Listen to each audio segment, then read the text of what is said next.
I was a nurse tech, CNA, professional butt wiper, whatever you want to call it. I was on a long track to becoming a nurse, as most young CNAs are that work in nursing homes like myself. There was a crew of girls that I specifically loved to work with, and every time I saw their name written on the schedule next to mine, I knew we would have an easygoing night. The crew, Sam, Jenna, Kira, and myself, Colleen, knew how to run Hall 2 like the back of our hand. When it was us four working, there was no need to have a discussion on how the four of us would manage the 48 residents for the most optimal form of care. What most people don't know is that nursing homes have routines, and my crew of girls and I had our own distinct routine. All residents must be turned at minimum every 2 hours. Some residents, depending on the day, needed their vitals taken, a shower, bed linens changed, etc. We worked like clockwork. Kara and Jenna would take the south side of the hall, and Sam and I would take the north side. At 2:30 p.m., we would start the next 8 hours by going through and changing everyone who was soiled, give showers, assist with toileting. At 4:15 p.m., we alternated in taking a quick smoke break. Well, at least for Sam and me. We were the only two that smoked. At 4:30, we would go back through the hallway, same as we began, except getting people up in their wheelchair or out of bed if they wanted to go eat dinner in the dining room. Dinner was served at 5:30 p.m., on the dot. Everyone got fed. 2 of us went on lunch break, and then we'd alternate. At 6:30 p.m., we were back through changing everyone, putting residents to bed if they wanted, filling their cups with ice, and answered call lights. We would whiz in and out of rooms, flying past the med technicians dispensing medicines and the RNs answering medical needs, because keeping up with 48 residents can be tough between the 4 of us. At 8:30, we'd put everyone else to bed that hadn't wanted to go to bed earlier, change and rotate everyone, and then relax for the last 2 hours, except for the stray call light a resident might put us on. This would last until we turned and changed everyone one last time before third shift came into shift. I guess we could have always skipped that last round of changing around 10 to 10:30ish, because technically it would have been third shift's job to follow up on as soon as they came onto shift. But I'd worked third shift a few times, and I know that there's some sketchy folks on that shift who didn't always get to work right when they got there, instead reading a book or playing on their phone. Then when 2 a.m. rolled around and they were stuck doing a complete bed change because Mrs. Smith had urinated 4 times since our 8:30 p.m. roll-through, they'd find a way to blame it on second shift and say it was our doing for being lazy and never changing her in the first place. Just because the signs in the room reminded us that you must change and clean each resident and rotate them every 2 hours does not mean that everyone there obeyed the command. And to this day, I wonder how many bed sores could have been prevented if some of those lazy folks on third shift would actually do their job every 2 hours and rotate the resident. But hey, I couldn't blame it only on third shift. There were some that were very dedicated on third, and there were still lazy ones on second shift and first, but it seemed like the ones on first and second shift that were incredibly lazy always got pushed into thirds. I don't know if it was their choice, knowing they wouldn't be caught as often for the act of negligent towards residents, or the company's need to keep them out of eyesight of traditional visitors who came during first and second shift hours. I was thankful I never had to worry about that with our crew, because we're so dedicated to the job and ensuring that all of our residents were happy and healthy as they could possibly be. Even with the residents who would strike out against us in their dementia-fueled rage, or the residents who just could be plain mean with no excuse. On one of those special days, a day when the crew all happened to be scheduled for the same shift, we had a new resident join the facility. It wasn't anything new. People came and went all the time in the skilled nursing home facility. Her name was Ava, and the first time I saw her face, I had no clue just how much that face would come to haunt me in the future. Like usual, Sam and I volunteered for the introduction to the facility. We were, after all, the bubblier personalities of us four. After we had all her belongings stowed away and had finished that beginning paperwork, with the help of her sweet-faced husband, who had tears in his eyes, I asked her politely, "Are you ready to tour the facility?" Ava, who had mostly been quiet, sitting in her wheelchair, stared out of the window, looked into my eyes with a piercing anger and said, "No." I was alarmed at the response. No one who was cognitively aware, at least, had ever turned me down. I looked to Sam for some kind of response, but got none as she was also bewildered. I then looked to the husband, who just simply sighed when he turned to me and shrugged his shoulders.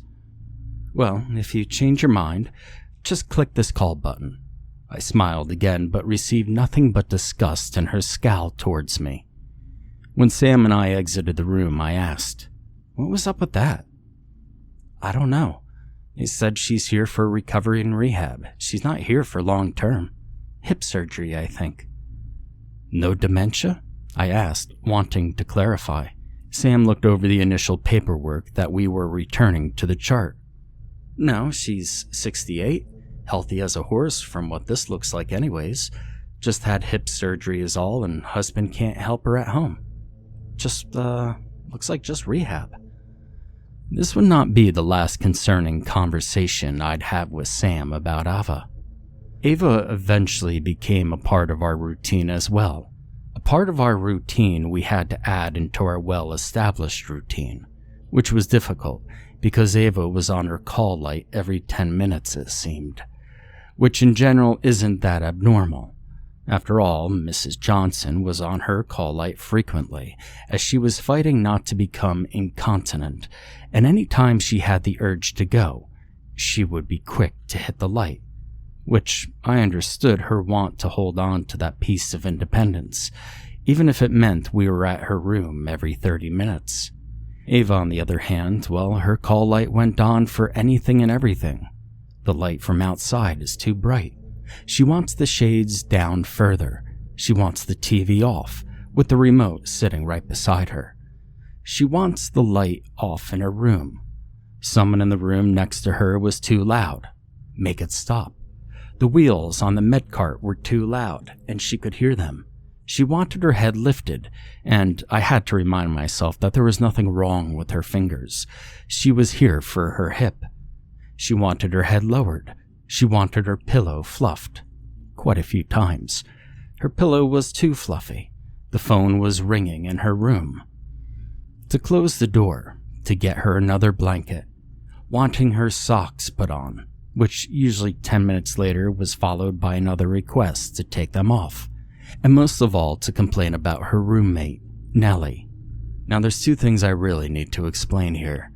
The whole using the call light being annoying, and what was up with Nelly. Now as CNAs, we want people to use their call light.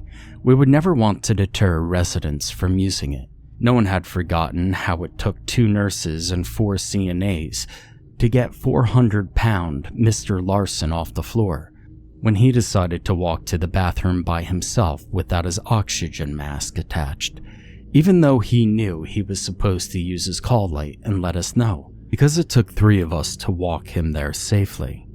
When we found him screaming on the floor that night, he gave the excuse, "Oh, I know you're all busy. I don't want to bother y'all." He didn't really recover from that fall, broke his hips, and did something awful to his back. So why was it annoying that Ava used her call light the way she did? Because she got some sick enjoyment out of it. I don't know how to quite explain it. But when you go in there to resolve whatever issue that there was she had called you in there for the first place, out of the corner of your eye you could see her smirking. All of the other residents were polite enough that if they needed multiple things, They'd ask in one go, like, "Hey, Colleen, I need to go use the bathroom and I need my water filled. Oh, and can you grab my needlework too? Thanks." But not Ava. It was like she worked hard to come up with new tasks for us to complete, and would press the call light for every single one. Now, Sam and I usually took lunch break together, and even though I didn't need the carbs and sugar, we usually found ourselves at the Frozen Queen, a local greasy diner that had nothing on the menu less than 1,000 calories. I grabbed my favorite milkshake while there. Again, it's not like I needed it. A chocolate banana shake to go for dessert. When we clocked back in and hit the floor to go back to work, Kira and Jenna looked super pissed. "What's wrong?" I asked, taking a slurp of my heavenly delight. Kira threw a thumb over her shoulder towards our end of the hallway. "Your girl down there. I've had about enough." Sam rolled her eyes and I looked down. We couldn't help but feel responsible for our residents, even though our other half of the crew was supposed to be watching out for them and their call lights while we were out to lunch. I knew who she was referring to. Our girl, down the hall in room 213. "What now?" Sam asked with a bit of an attitude that wasn't aimed at them but more towards Ava. I swear, I can't make this shit up. Like clockwork, she was on that call light every 5 minutes asking for a refill of water. Then she had wet the bed. Then refill the water. Then telling us again she wet the bed. And another refill of water. She kept drinking that damn 40-ounce cup before I could even come back to fill it up. And then Jenna kicked in. And then I went in there and asked her if I was going to have to bring her the whole pitcher after literally the 6th time she was asking for a refill. And she smiled at me and she said, "No, just one more." And so I went to fill it up. And then Kira, who was spitting mad, took up. And then we waited in the hallway behind the door just a bit and watched her. She was pouring the water between her legs. Seriously, lifting the blankets and pouring it in between her own damn legs. Sam and I were quiet for a bit. "Go on, break. I'll see what's up." After they were out of sight, Sam grabbed me by the arm. "Do you think she's really that lonely? Is that what this is all about?" And I thought about it for a second. "No," I said slowly. "It's more like she thinks she gets a kick out of this." And as if she knew we were talking about her right then and there, her call light went off, giving the ever-blaring noise of the beep, beep, beep down the hallway, causing us both to jump. We went in there to see what was going on, and in my ever-pleasant voice, "Yes, Mrs. Ernington. How can we—" "Call me Ava. I've already told you," she snapped. "I'm sorry, Ava. How can we help you?" I said, trying not to shudder at the cruelty in her voice. "I believe I wet the bed." It was as if she could barely contain her excitement. Sam, who's been a bit braver than me, tried to hold her accountable as I sat down my milkshake to grab fresh bed sheets from the closet. "Now, Ava, you know you're continent. You know you can let us know when you need to go. What's—" But Sam didn't finish her sentence, because right then, Ava deliberately swung her hand out and knocked the milkshake off her bedside table onto the floor. Chocolate banana shake splattered all over Sam's scrubs. "Whoopsies," she said in a small, childlike voice as we both turned back up to look at her with alarm on her face. "As you were saying?" We worked in silence as we made her bed anew. I could tell Sam was livid, but she was not going to take it out on Ava. As if I needed any more evidence to convince me that Ava was possibly just pure rotten, then came issues with Nelly. Now let me go on to explaining Nelly for a bit. Nelly was a 9-year-old girl mentally trapped in a 49-year-old woman's body. She had a terrible accident while riding horses when she was little that had caused a brain injury. But she was just the sweetest of people you would ever meet. That kind of innocence was appreciated by all of the staff, especially since we were the only family or home she'd known since turning 18. Both parents died before then, and she really had no place to go, no one to come visit her. She played with baby dolls and would coo at them, showing them off to the nurses and CNAs every chance she got. Everyone truly loved Nelly, except for Ava. Our deep love for Nelly had been a part of us making sure she steered clear of Ava. It really hadn't been that difficult, as Ava usually demanded her door to be shut and refused to eat any meal with the rest of the residents in the dining hall. But Nelly's roommate was on her deathbed, and we had to move her away a few days until they passed on, because Nelly didn't quite see nursing homes like the rest of us. You see, Nelly had this perception that the nursing home was the best thing ever. Everyone was nice to her, she had a warm bed, and all the residents adored her, and those that were cognitively aware, or with it, so to speak, helped take care of her too, and made sure she was never lonely. Anytime one of her roommates started having signs of passing, we'd move her to an open bed. No one wanted to take that innocence away from her. When they came in with body bags to collect whoever had passed, Nelly had somehow assumed that they were being adopted. I guess from living some of her years in an orphanage.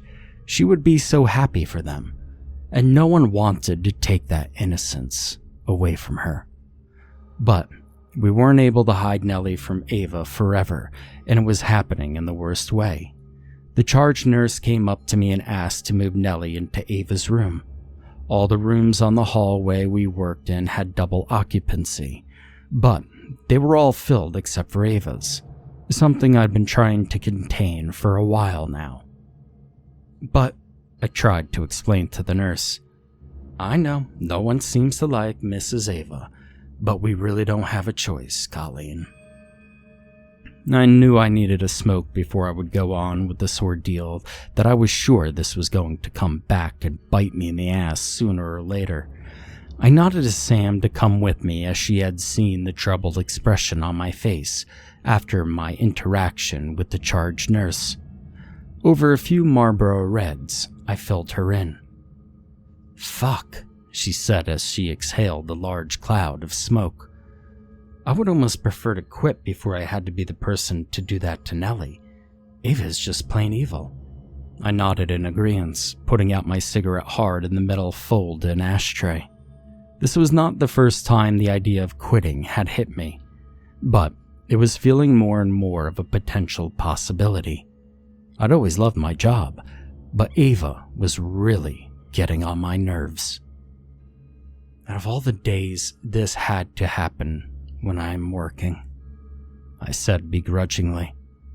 We were lucky to get most of Nelly's belongings moved in while being extremely quiet enough to not wake Ava, but as soon as Nelly came in to check out her new living quarters, she boomed in a loud voice, "Well, lordy lord, I ain't ever been in a room like this before."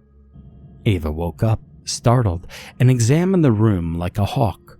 Her side of the room, which was dank and dark, no decorations at all, had become overshadowed by the cheerfulness of Nelly's colored coloring sheets taped on Nelly's side of the room, the neon pink comforter, and all of her baby dolls swathed in bright blankets. "What in the devil is this?" she hissed. Nelly frowned momentarily, but then brightened back up. "Oh, I'm sorry, ma'am. I don't think we met. My name's Nelly, and I'm going to be living with you now." Ava looked at me and Kara. As Sam had said, she preferred to eat shit than be part of this situation, which I totally understood, with the most go-to-hell look. "Are you guys trying to torture me, are you?" she spat out, and then in a soft whisper, "You're gonna regret this." She grabbed the curtain that could be used as a divider in the room and yanked it until we were out of sight, nearly ripping it off the ringlets that had held it to the metal scaffold. Oh, and did we end up regretting it? You see, after a few days though, it seemed as if it wouldn't be so bad. Ava actually laid off the call light for a bit, But then one day when we were coming into shift, the crew, thank God, I heard a blood-curdling scream come from 213. I hadn't even clocked in yet, but went running in that direction. I skidded to a halt in front of the room, and there was Nelly holding a baby's head, detached from its body. It took me a second to jolt back into the realm of reality to realize it wasn't a real baby's head, but rather a baby doll head. But to Nelly, it didn't make a difference. She was just screaming, why, at the top of her lungs. I got Nelly to step out of the room and took the decapitated baby doll from her arms. Sam, who had been close behind me to find out what the commotion was about, grabbed Nelly up to her arms like the 9-year-old she really is on the inside, and said, "It's okay, over and over again until she calmed. "What happened, Nelly?" I asked after I thought Nelly was clear of having another breakdown. I was just walking Mrs. Corton back to her room, and when I came back, they was just all dead. Ava's smile caught my eye over Nelly's shoulder. She pulled the curtain shut once she realized I deadlocked my eyes on her. Sam caught my gaze and it hit her too like a ton of bricks. This was Ava's doing, plain and simple. Sam unplugged herself from Nelly and stomped into room 213. She'd obviously had enough. She'd ripped the curtains back and pointed a finger in Ava's face. "Do you seriously get off on hurting other people? I don't quite get what your act is about, but I've had it up to here, and this is absolutely uncalled for. You don't get to bully people here." "That'll be enough, Mrs. Holland." Sam, Nelly, and I jumped to see the director of nursing, who had also apparently come to see what had caused the screams. Sam began to stammer. "Claire, it's not what you think. Meet me in my office." She turned to me. "Colleen, you and the 2 others will have to work extra hard tonight, as I think it will be only 3 available for this hall to work for the rest of the shift." I swallowed hard, as if managing 48 residents between 3 CNAs wasn't hard enough. You see, I'd actually spent time researching before the laws in our state on CNA ratio to residents.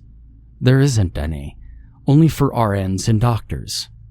But bullshit. But what I was afraid of would be even more bullshit was how they were going to handle Sam. When I got off of work that night, she met me in the parking lot of the facility. She was sitting on the trunk of her car, smoking a cigarette. She actually had a smile on her face. She was always pretty spunky. When I think back on her, I like to remember her like that. Her silhouette against the artificial light produced by the exhausted bulbs from the security lights. The glowing ember of fire beaming between 2 fingers, expulsing carbon monoxide. Kara and Jenna were walking out with me when they finally saw her too. I'd filled them in earlier on what had happened outside room 213. "If you got fired, I'm going to kill you," Jenna shot out in a half-joking, half-not-joking yell as we began to near her. Sam laughed heartily. "Nope, not fired. Suspended for 3 days with no pay, and can no longer work North Hall. So that means one of you bitches," she took a dramatic draw off of her cigarette and pointed between Kara and Jenna, "is going to be my lucky new hall partner." "Oh, you bitch." Kara turned toward me. "Your side of the hall seriously sucks ass since Ava moved in." "Tell me about it," I said through the clenched teeth, trying to hold a cigarette as I searched for a lighter. I was somewhat relieved that Sam hadn't been fired, but still pissed that I wouldn't have my childhood friend to work with anymore directly by my side. "Well, you can all figure that shit out on your own," Sam said laughingly as she jumped down from the trunk of her car. "But I'm going home to get drunk tonight. Does anyone want to join?" This wasn't necessarily a special event for her to be drinking, but this was also a routine for Sam. We all turned her down for the night. I kind of wanted to be alone, which didn't make sense to me at the time because I already felt lonely enough with the thought of not working beside Sam. Even though I loved Kira and Jenna, it would not be the same. It was Kira who eventually came to my side of the hall after she chose the losing side of a coin toss with Jenna. I felt bad for her, but even worse for myself. Ava was literally making our life a living hell. The call light was constantly on and seemed to never stop. The beep, beep, beep noise eventually turned into such a norm, I began to hear it in my sleep. We weren't the only people affected by it. The residents who suffered from dementia were more anxious and agitated by the constant noise never ending from room 213. Sometimes we could hear her laughing from her room with the call light on. Just barely hear her laughing over the beep, beep, beep. And then there was poor Nelly, who never seemed to complain about anything, being so sad. There were no funds left at the end of the month from the recreational department to buy her a new baby doll, and we would often find her stealing tape from the nurse's station to try to tape their heads back on. We would find her trying to camp out for the night in the dining hall to go to sleep, saying that she was afraid Ava was going to rip her head off like she'd done to her various babies. We had been given strict orders that all residents must sleep in their beds, and I'd been honoring this rule for as long as I'd been working there. But then one night, I just finally broke. Kara and I found Nelly one night curled up in the bathroom in the dining hall that was off to the side, head on a pillow leaned up against the toilet, thumb in mouth, with a halfway taped, halfway beheaded baby doll in the fold of her elbow. Kira bent down to grab her by the arm, and I stopped her. I motioned for her to move away so I could talk to her without waking Nelly. "No, I'm done. I can't do this anymore. If upper management gets pissed, blame it on me." Kira shrugged her shoulders and began to say something, but that was when room 213's call light went off. She rolled her eyes and went to go handle whatever complaint there would be of Ava's. I began to think long and hard during our work and outside of work what made Ava tick. I came to the conclusion that there would be no better person to ask than her husband, who always seemed so sweet, which made no sense when you looked at the disposition of his wife. The next day, like clockwork, Henry, Ava's husband, was getting ready to leave around 5 p.m. He normally waited around the front lobby, which always seemed strange to most, but it made sense to those of us who had worked with Ava on a personal basis. He wanted to appear present and like a good husband, but couldn't stand being in the same room with Ava for too long. Mr. Henry," I asked as I interrupted him from the newspaper he was reading. "Oh, hello there. Are you Jenna?" He had a grin that reminded me of my grandfather's smile before he had passed. "Nope, I'm Colleen," I said cheerfully. "Do you have a few minutes to spare?" "Oh, of course I do. Come, have a seat." He patted the cushion on the couch next to his. I sat down and tried to muster the courage that I knew Sam would easily have to endure this conversation, but she was banned from all communication with Ava or her family, which she was happy for anyways.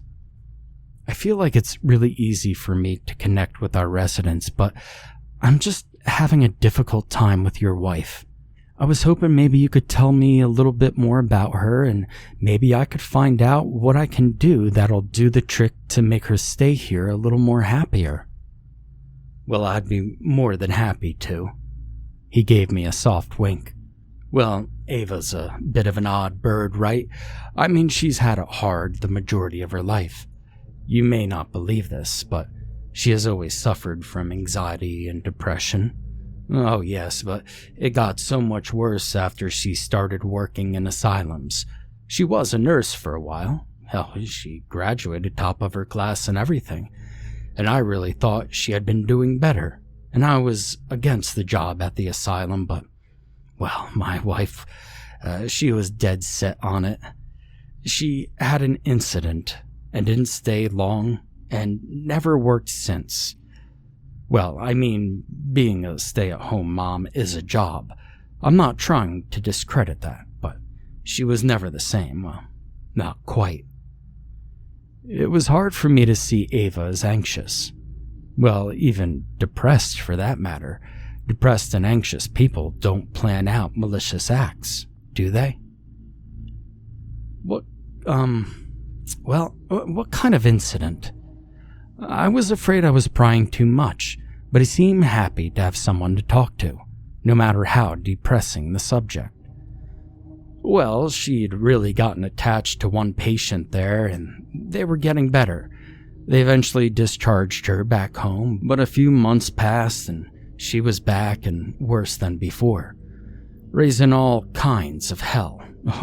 I'm sorry, Colleen, excuse my language, but she was angry. She attacked Ava one night, bit a chunk of her skin out of our arm. She still has a scar. Next time you see her, check it out. It's a battle wound if I've ever saw one, and I fought in Vietnam, so I think I have the right to say that. Anyway, I begged her not to go back to work, but she demanded it. Equal rights, she kept saying.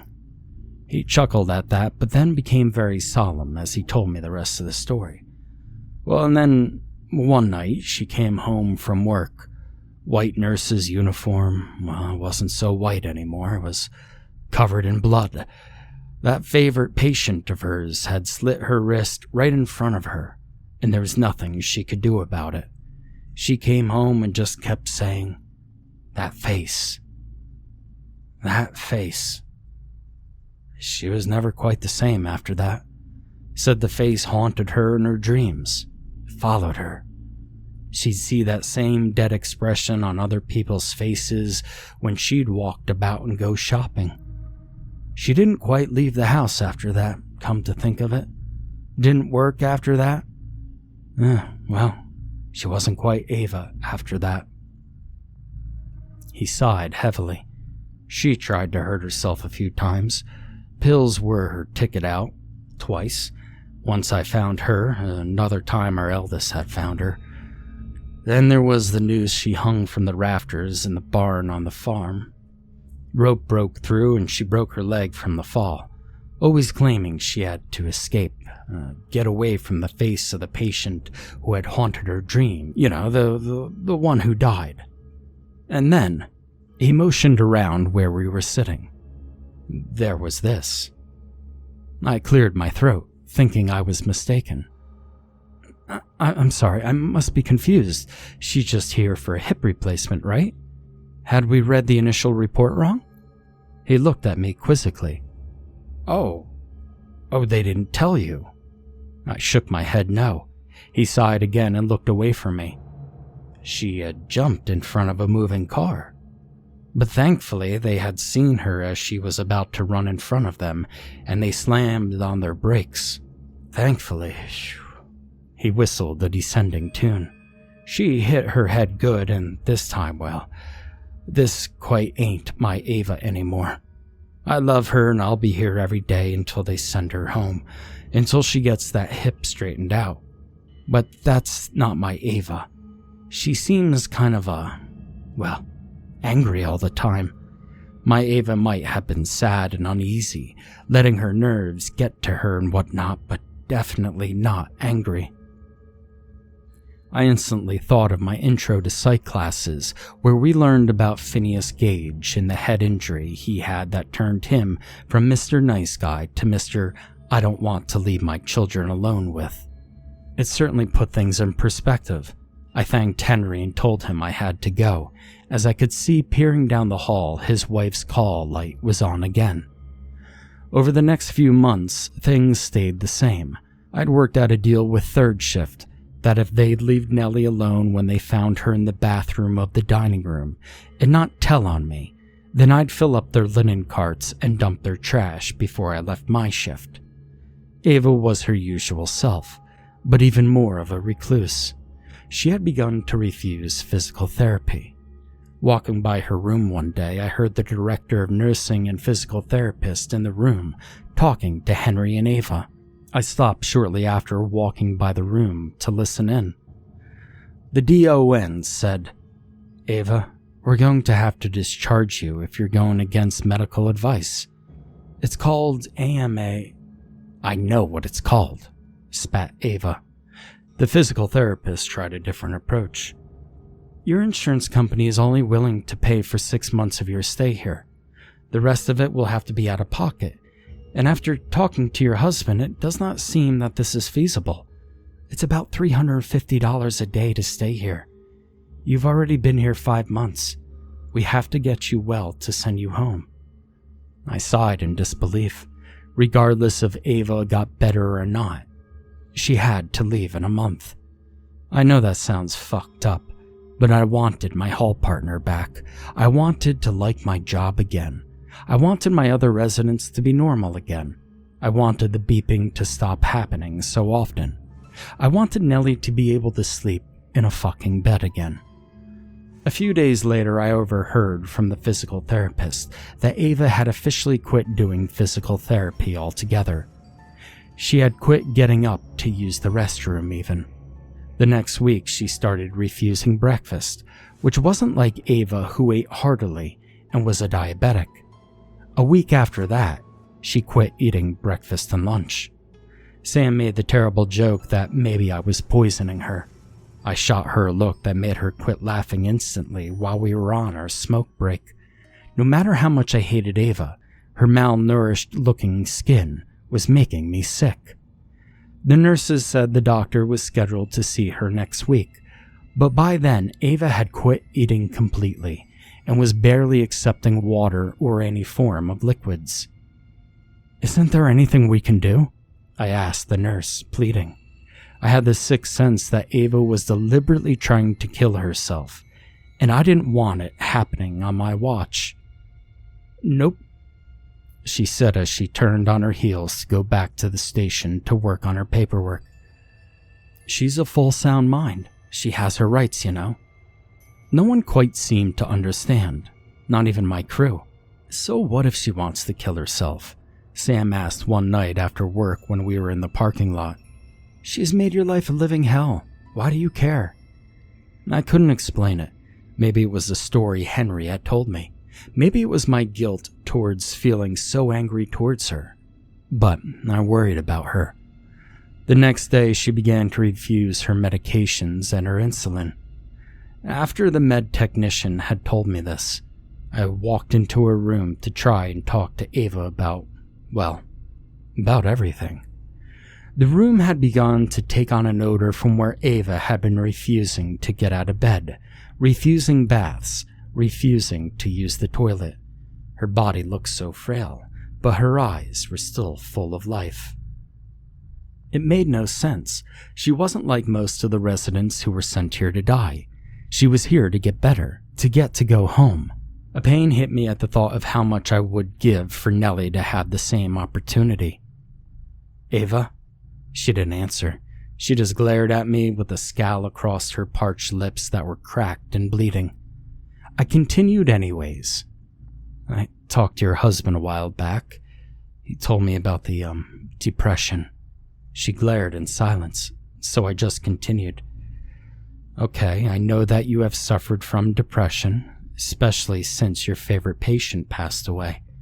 I know about the suicide attempts, and I'm afraid that's what this is. And I want you to know that I'm here.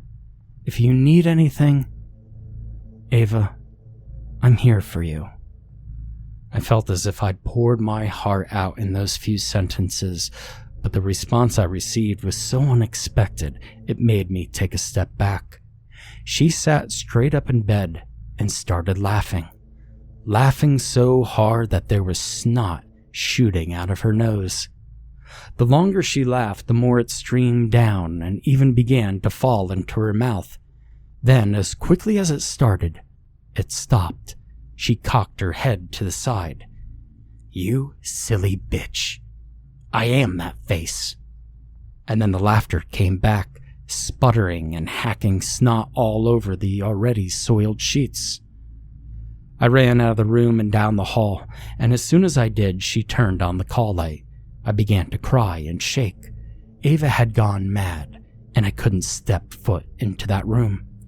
Kira saw me and came to me. "Are you okay?" I shook my head no. She frowned and went up the hallway to check in on Ava. After a few minutes, she rushed out of the room and past me. I was afraid that I just sent her into that room of insanity without warning, and she was even more scared than me.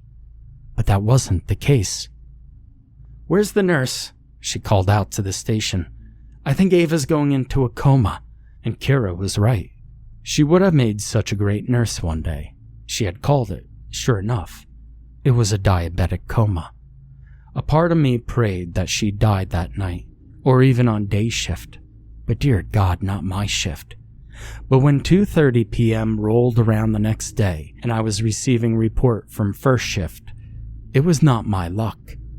I hadn't realized how big Ava's family was, as faces I'd never seen swarmed the space outside and inside room 213.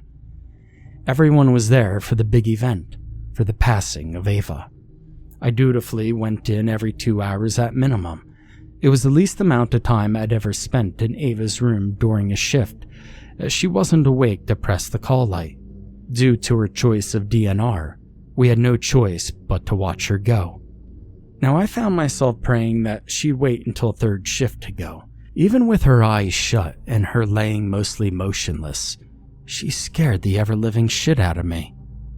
But my prayer went unanswered. At 10:22 p.m., 8 minutes before I could clock out, Ava passed away. I guess it's important to explain that I have cleaned up 11 previous residents upon their passing before. It was nothing new, a resident dying. It was horrible, and there was grief not only for the resident and their family, if there was any family present, but also for myself. It was a reminder that we don't live forever. When people die, they don't look the way they do in caskets. Usually there's a slack jaw and they just appear to be in a deep, deep sleep. It wasn't terrifying, it wasn't easy, but it was part of our job to clean any possible excrements before the funeral home came to collect the body. I didn't want to go in alone. Even though Sam had been commanded not to enter the room again, I begged her to come in too. And we did it as a crew. When we entered the room, it stank. Body odor of weeks of refusing a bath had really collected in the room. I tried not to look at Ava. I didn't want to look, but my eyes couldn't resist. Ava was staring at the ceiling, her eyes as wide as discs, with this crazy drawn-out smile that showed all the way to the back of her teeth. It was like a cheesy smile someone gives to photobomb a picture in the background. I tried to look away, but then that was when I saw her hand move. I still swear to this day that I saw it move. Sam said, well, she used to tell me that I was full of shit, but I swear I saw it move, to have a finger point in our direction. Sam turned to look at us. "Come on, gals, let's get this show on the road. I got a 12-pack at home calling my name and I don't want to be late." We walked over to the body and spoke directions on our plan of action. Sam and I both stood at the head of the bed on either side, while Jenna and Kara were at Ava's legs. With a gloved hand, Sam closed Ava's eyes and tried to position the mouth closed. We'd been informed by plenty of funeral home directors that the quicker you could close the mouth, the less likely they'll have to damage the body to keep it in place, or less glue they'd have to use to keep the eyelids shut. We decided to roll her mine and Kira's way first, to check for any excrement, and to clean her from Sam and Jenna's side. We began to heave Ava my way, and I kept telling myself, don't look her in the face. Don't look her in the face. But as soon as she began to tilt my way, those eyelids shot open and her mouth slung wide in a crooked smile. That face, I thought to myself. I wish I could say that's all that happened, but it wasn't. What comes next is something so vile, like one big last fuck you from Ava. Or at least I thought it would be at the time. Bile shot out of Ava's mouth, a thick, slimy red bile that covered my hands and arms in scrubs. I held back a scream, biting my lip until it bled, knowing that the family was just outside the room. Everyone gasped at the putrid smell that was now covering me. We hurried the best we could, got her back on her back, and left the room almost tripping over each other. We didn't speak another word to each other that night. Even in the parking lot, we just got into our own cars and went our separate ways. I decided that night I'd take a leaf out of Sam's book and stopped at the liquor store before heading home. While digging around in my purse for my debit card, I heard the window open, and I was asked how I could be helped. There's no help for me at this point, I thought, and I spat out my order. A fifth of bourbon and a pack of Reds if you got 'em. I looked up to hand the attendant my card and screamed. The bulging eyes, the crazy wild grin, was on the attendant's face. It took me a second to gather myself. I blinked hurriedly until that face went away before me, and things went back to normal with my eyesight. "You okay, ma'am?" the attendant asked with genuine concern. I'm fine. I'm sorry," I muttered as I hurried up with my transaction. I never wanted to be home so badly in my entire life. But if I thought home would resolve my horror-filled night, then I was surely mistaken. I drank the bourbon fast, feeling its hot warmth go down the hatch and into my belly. It made me feel hazy, and I thought surely it would be the nightcap to put me to sleep. I woke up and went to work the next day. But work was different. No one was there and all the resident doors were shut. It was so eerily quiet. I called out for someone. No one answered. I started slamming residents' doors open, finding empty bed after empty bed until room 213 had its call light on. The beep, beep, beep noise blaring. My heart thought it would leap from my chest as I grabbed my forehead in my palm. Sweat was pouring off of me. I hesitantly walked closer to the room, and as I placed my hand on the doorknob, it swung open on its own accord. And there was Ava sitting up in bed, her hospital gown falling low, exposing more of her dead, malnourished skin on her chest. Eyes bulging out like discs, bulging further than humanly possible, and that huge, toothy grin. "Come to join me, Colleen. I got an extra bed in here for you. I've been waiting." And then the laugh. That fucking laugh. I woke up. Just a nightmare. A possibly bourbon-induced nightmare. I ran for the toilet and began to vomit. The next 2 days were utter hell, even though it was my weekend off. Unexpectedly, every time I left the house for something and encountered another human being, I would see them holding the same expression as Ava had had on her face when she died. It was so shocking and scary that I would jump, which caused me to look like a spectacle in front of everyone else, I'm sure. I learned to quit looking at people in the face, and on the accident that I did, I tried to numb myself to what I knew would be crossed over their face. Monday crawled around and I didn't know what to expect. I was seeing Ava everywhere I went, out of the corner of my eye when I would walk into a new room, even at the mall in a crowd of people. But when I would turn to look at her in full view, she was gone. But I knew at least that at work, I would no longer have to deal with her. It was us crew working, as if some unspoken rule had been created. Sam worked on the north hallway with me. We went back to the same routine, except that there was no laughing or cutting up between us. We were all silent as we worked, and even the hallways seemed silent. The occasional call light would go off, but it was nothing like the incessant noise of the call light system when Ava had been here. Around 8:30 p.m. that night, this all changed. Beep, Beep, beep, went room 213. I turned to look at the girls, as we had all settled down to do our paperwork. They all appeared just as bewildered as me. Even though Nelly had now finally gone back to her room to sleep at night, Nelly never used the call light. She was able-bodied and would just get up and walk down the hallway to greet us at the nurse's station, usually clutching her newest baby doll. Head intact. The director had found one of the small ones at a yard sale, the kind that could fit into the palm of your hand. Beep, beep, beep. Sam and I trailed up the hallway to see what was the matter with Nelly. Sam went to open the door, which was closed. The knob wouldn't turn. She looked up to me frantically. I grabbed the doorknob with all my weight to try to get it to turn, but nothing. We started beating on the door. "Nelly, are you okay?" We got no response. It finally hit me that the room was shared with a conjoined bathroom, so I rushed into room 211.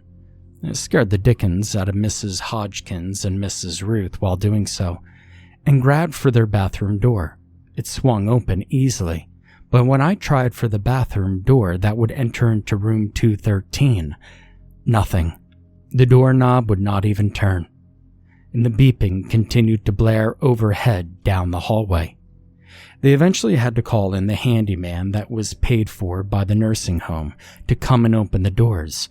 But no sooner had the call been placed and the nurse attempted to open the door, it swung open with a creaking sigh. I hurried in, ignoring the pathetic look the nurse was giving Sam and I, as if the door was not opening had been due to our weak strength, and turned on the overhead light. Nelly was curled into a ball on her bed, silently crying, facing what was Ava's side of the room. "Nelly, sweetheart, what's wrong?" Please don't," she stuttered. "Please don't what?" Sam asked, kneeling beside her with me right next to her. But I noticed what Sam had failed to see. Nelly wasn't looking at her or me. She was looking right behind us, where Ava's old bed was. "Please don't hurt these girls. They're so good." Nelly sounded like she was bleeding.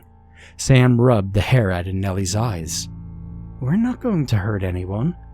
Nelly's eyes fell on Sam. Then the change of her view was so obvious, I could throw up. "Not you. Mrs. Ava. She's coming for you." We jumped up and ran from the room, grabbing up Nelly to join us as she grabbed up her new small baby doll. That night broke the silence between us four.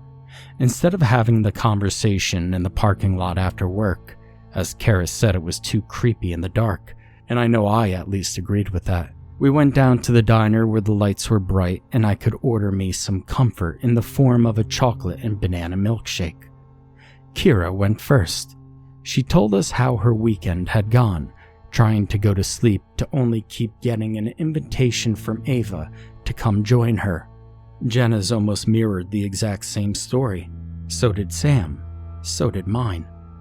Once everyone had told their story, we sat in silence for a bit. Sam was the one to break it. "So what the fuck do we do?" I remember then of the story Henry, Ava's husband, had told me. How that patient had been discharged. She had become normal enough to re-enter society. How that same patient came back, how she was different. How she killed herself in front of Ava, and there had been nothing she could do about it. How that face had haunted her. How she tried to kill herself multiple times, with no success. But this time, jumping in front of a vehicle, well, that time had been different. Her personality changed. Sam rolled her eyes. "You think that patient somehow killed Ava from, the great beyond?" "I don't fucking know, Samantha, but some kind of answer would be really great right about now," I replied haughtily. We paid our tabs and left the diner in silence. Something I would get accustomed to when it came to the crew, because we were never the same again, and no one wanted to talk about it. Nothing too crazy happened on the hall after that. Occasionally I would think things were going back to normal.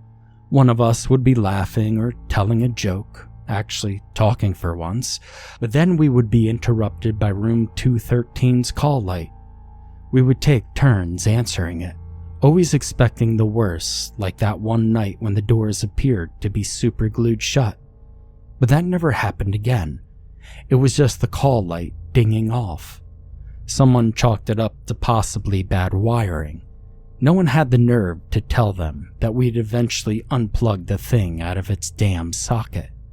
Slowly over time, and whether my brain adapted or it was finally slowing down, the nightmares happened less frequently, and when I looked into people's faces, they didn't dawn that face Ava had made in death.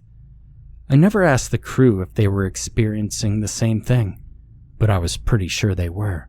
They at least seemed happier anyways. About 6 months after Ava's death, things actually seemed that they might be going back to normal. That is, until we found Nelly. On our last round one night at work, Sam and I were going through the rooms checking everyone. Usually as Nelly was ambulatory, we just peep our heads in and tell her goodnight. She would always whisper back a quiet goodnight through the mouth that was sucking on a thumb. But this night was different. "Good night, Nelly," Sam whispered. There was no response. I turned on the light, and Nelly had the sheet pulled over her head. Sam went to grab the sheet down, and I wish she had never had. The face was there. And the fucked up thing? It took me several shakes of my head to try and figure out if this was my imagination or real life. It became apparent this was real life.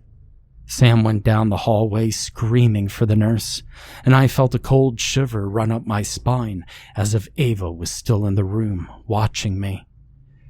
There were still fresh tears on Nelly's cheeks, her hands grabbing at her throat, fingernails bloodied and torn off into her own skin. In the glint of the light, I saw something shiny in Nelly's mouth. I opened her mouth a little further, taking it out of the position of that awful grin. And I saw... "You're fucking kidding me," I sighed. It was the small baby doll head.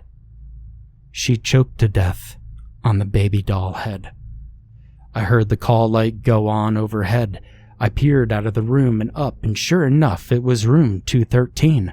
I looked over to the bed that once held Ava, and there was the other half of the baby doll, its body sitting neatly on the pillow. Kira was the first to quit. That night had been too real for us. If I could afford it, I would have quit right then too. She got married and had a baby within a year of leaving. I didn't feel like I really knew her anymore anyways, so it didn't bother me too much when I wasn't invited to the wedding or the baby shower. But I went to the funeral home, that's for sure. All three of us were there, though we didn't speak. None of us wanted to point out that jumping off a bridge sounded the furthest thing away from what the Kara we had come to know and would love to do. Then there was Jenna, maybe a year after Kara had went. She ended up going out with a bang, so to speak. I know that's a fucked up joke, but a shotgun under the chin while pulling the trigger with her big toe, well, it seemed brave. Most women kill themselves and leave their body intact, but not Jenna. Sam and I both attended the closed casket funeral. We didn't speak and avoided each other like the plague. I could smell the liquor on her breath when we did actually cross paths to the bathroom.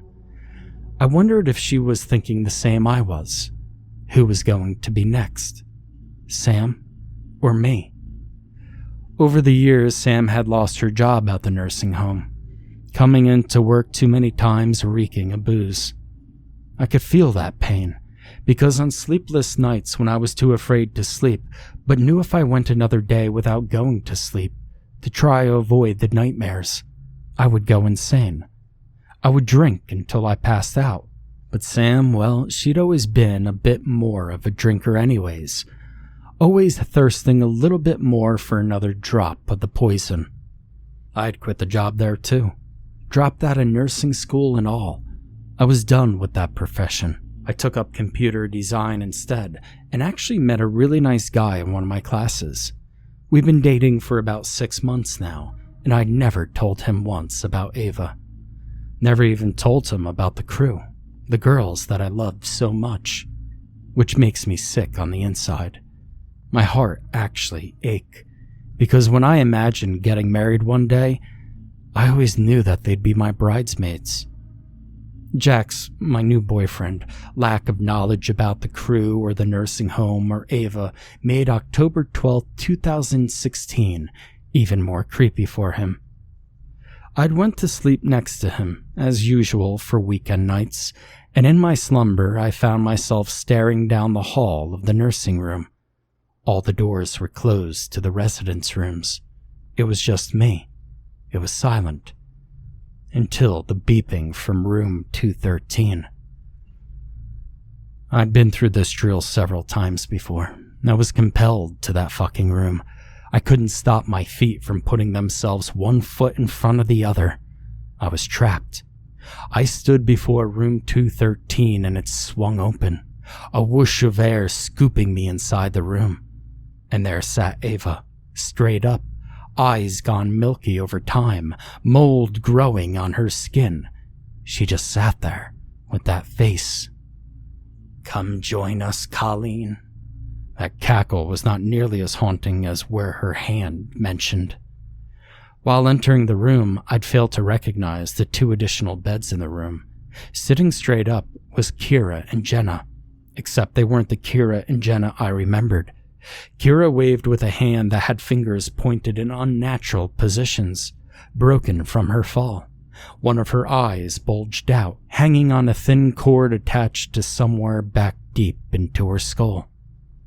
"I missed you, Colleen," she said, smiling, revealing half her teeth missing and the other half broken to sharp shards. Jenna, well, half of Jenna leered at me. Half of her face exposed as she was missing the right side of it. Blood and brains, pieces of skull and tissue, plopped on to her right shoulder. With a half a mouth, half a tongue, she beckoned in a congealed croak. "Come join us, Colleen." They all 3 began to laugh as Jenna and Kira jumped out of bed, grabbed me by the arms, forced me into a 4th bed I'd also failed to notice was in the room. "We're going to have fun," Kira said through broken teeth. I screamed and flailed about, but they were strong. I could smell the overpowering stench of iron from the blood dripping on me from Jenna's face. Her tongue lolled around. So much fun. "Colleen!" I woke up. Jack had a hold of me, shaking me by the shoulders. I began to cry. "What the hell happened?" he asked, his normally sweet and consoling face now turned into a look of terror. Before I could even begin to explain, I got the call. It was from Sam. I answered the phone. "Hello?" "You had it too, didn't you?" I could tell she was drawing off a cigarette. I heard the deep exhale. I didn't need to respond. She knew. "So what the fuck are we gonna do now?" You know, hadn't I had that thought to myself a million times before, long before Kira and Jenna had passed on? "I don't know," was all I could offer. Selfishly inside of me, I knew I was hoping it was Sam that they had chose, not me. But how long would I have until they wanted me to join? Until we could be one big, happy crew again? So that leads me to this past week's events. And this is why I'm writing this down. Because if I end up going, I want to be known that I didn't really kill myself. I would never take my own life, just like Jenna and Kira didn't. And Sam, well, she's the living proof to me at least none of them did. Sunday I woke up from a call from Sam's mom, Patrice. I could barely make out the words she was saying through the tears and screams. All I knew for sure was Western Hospital. I was barely dressed and out the door before Jack realized I was leaving at 2 a.m. When I arrived, there were paramedics running around like mad between 4 rooms. I didn't know which was Sam's. But then, a call light went on over the room number 13. And then I knew that was where Sam was. I walked in, confused, as Sam laid in the bed. What happened? The monitors showed her heart beeped on, but slower than what I thought would be normal. I saw Patrice in the corner crying. What happened? I asked. She grabbed me by the shoulders and took me out of the room and told me of the events. Sam had been in and out of rehab for her alcoholism for the past 6 months. On October 12th, she had left her most recent rehab, went AWOL, and that was the night I had the nightmare, and so had she. No one knew where she was until a few weeks ago. She turned up at their house, paranoid, scared, clutching a decanter with her. Sam seemed different. She seemed scared. She had covered all the mirrors in the house, refused to look anyone in the face, kept muttering to herself the words, "That face." But a few days ago, she seemed better, and Patrice felt safe to go back to work and leave Sam home alone with her 2 brothers and husband. But this morning, when she came off her 3rd shift at the local factory, the house was quiet. Too quiet. She walked in and found Braxton and Elia still in bed, having missed the school bus. She looked outside and saw her husband's truck still parked in the driveway. He hadn't left for work. And when she began to investigate further why they were still home, she found all 3 of them in their beds, stabbed in the chest, and faces melted off. They later found out from police that the decanter Sam had been holding, what she called holy water. No one was sure if she actually went to a priest or made it herself. It was mixed with newly added lime powder.